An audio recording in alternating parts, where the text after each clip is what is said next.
Well, I just tried backing this thing off the trailer. Apparently it's lost reverse. So that transmission is done. Like, done. Oh, I know it's got forward. So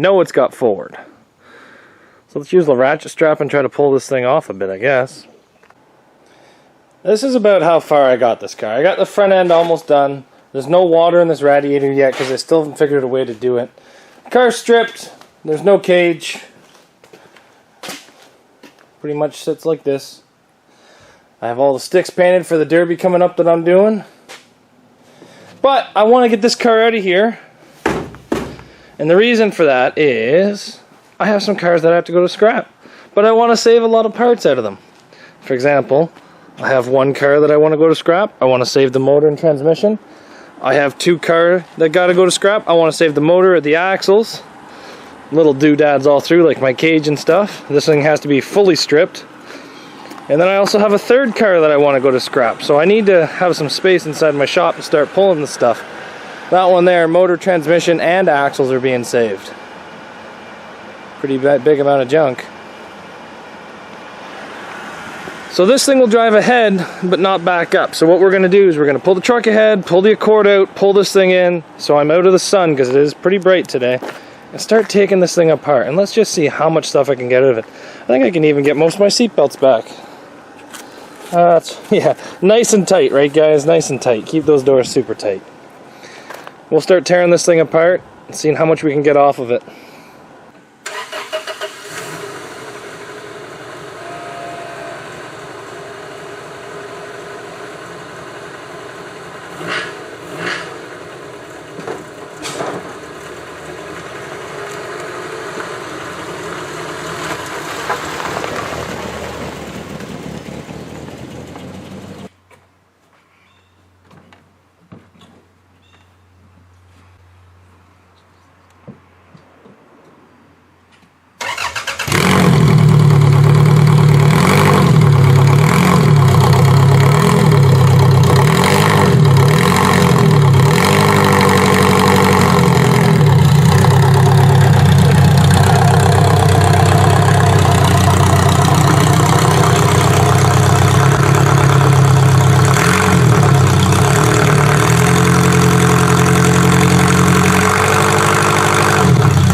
Well, that was one heck of a fight just to get this car to get in here.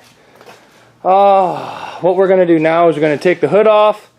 We're going to put the hood in the other scrap car. We're going to get the sawzall out. We're going to start cutting the front of the frame off. Lots of work to be done. Transmission's 100% toast. There's no reverse at all.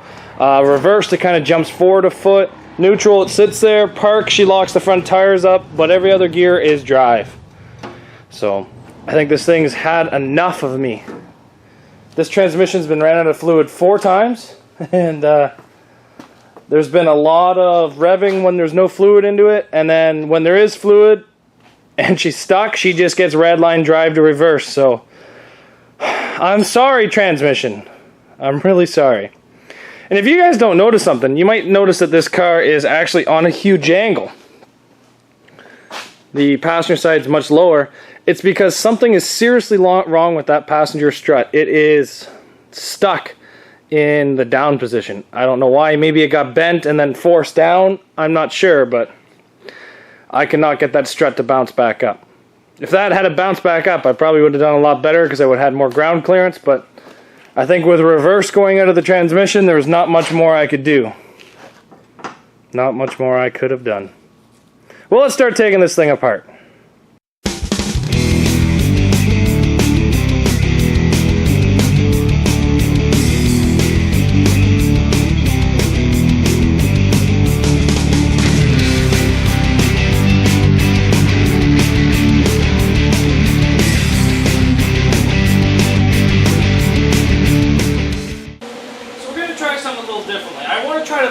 Subframe in the car, and the reason for that is, one, they're heavy. I don't like cutting them apart and lifting them back in the car. Two, with the subframe still left in this car, I can still pull it around with other cars. Now I've undone the axle nuts. I have myself a very nice brass hammer right here. I've undone all the motor mounts, and I'm going to see if I can lift this out with the axle still attached. So let's go. That wasn't too bad. I don't think the axles are going to come out the way I want them to.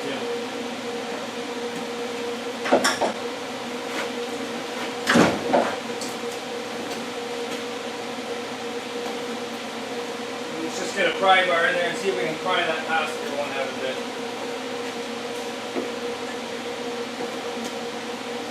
Try the driver one.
Well, that came out pretty easy.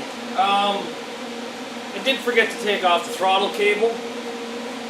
Just cut it. The next car will have a throttle cable, that's for sure. Did forget one ground, but I didn't damage it.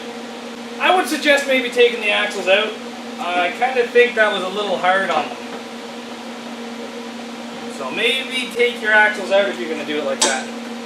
This would have worked with an engine crane as well. But my engine crane's in a different shed, and I have the hoist right here. Let's take a look at this car. This is why I removed the motor like this. As you can see, the motor's out, the car's still here, and I can still move this car around. So, that's what I'm going to do. I'm going to take out the rest of my stuff, my gas tank, my battery box, all that fun stuff.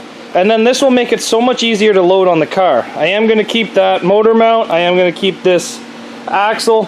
I'm not going to keep either strut because they're both mangled. Maybe I'll keep the springs out of them, but something's wrong with this one. I'm really kind of nervous to even kind of mess around with this corner. So we'll get that transmission off. We might give it even a proper burial because she's been through a lot. This transmission's been through a lot of redlining, a lot of neutral drops, and a lot of drive to reverses. But would you just take a look at that right there? Look at that kink right on the subframe. Not too much left of this car. Not too much left. The driver's side took the most amount of abuse for the front frame rails, that's for sure. I guess let's get the rest of our stuff off. Oh, look what I forgot. I forgot to bring the GoPros inside. So we will get the GoPro footage brought inside and get started to get that edited up. Well, that didn't take too long. Figures once I get the motor and transmission out, that strut pops back up to its original height. Don't really know what happened to it, but I'm probably going to save the springs out of it, maybe the top hats, and that's about it. Everything that we want is out of the car. The post-to-post, the seat, all the wiring, the gas tank, everything that we want is out of this car. I even took the GoPros. That's right, I remember to take the GoPros this time. I haven't almost scrapped one car with leaving the GoPros on. Feel unique doing something stupid like that. But anyway, Project Heart Attack has reached the end of its life and it's gone into cardiac arrest. It was a sad occasion, but sometimes you just gotta know when to call it quits. I'm just joking. This thing's off to the junkyard. But you know what? Once the front frame's cut off, it doesn't look nearly as bad. Now I see why guys restubbed the cars. But this car is definitely not worth it. The front end was mangled. You can still see the frame all split wide open there. Front end was mangled. Back end is done. Like completely done. So, oh well, we're going to build bigger and better cars to come up. Still going to pull these rims off when we're done. They're a fair sized donut, so even if they make it so that I just run rim, then it's not such a bad thing. This side here, I think this tire is okay. I think it just needs a new valve stem. So we're probably going to break that tire off the rim and then put a new valve stem in and see if she holds air still. But the rim's not bad. And the only spot the air is coming out is through the valve stem, so I don't know. Pretty happy with how the back of this car went though. Like, subframe's right there. There's your frame. You can see where I cut it with a Sawzall trying to get it ready to go into this demolition derby. Bumper came in straight and square. Came in pretty good. But what's going to happen to this thing now is we're going to fill this with a dumpster car. So that means we're going to go buy another car tonight. We're going to drive it home. Going to tear all the interior out of it and throw it inside this car. And then take this one to scrap and get some money back. Still a couple things I got to take off of it. I would like to keep this motor mount right here. I was going to keep tie rods, but they're all bent, so I'm not too concerned. I'd like to keep these because they're just brake fittings that I weld the ends over, but you know what, they're still hard to find every now and then. Maybe I'll cut a whole bunch and make a whole bunch. But gonna leave the steering rack. Don't really break steering racks in these cars, so I'm not gonna take it. But other than that, this thing's ready to go. Ready to go. Sad day, but on to newer, better cars. Ooh. Take care, guys. We'll see you back here tomorrow.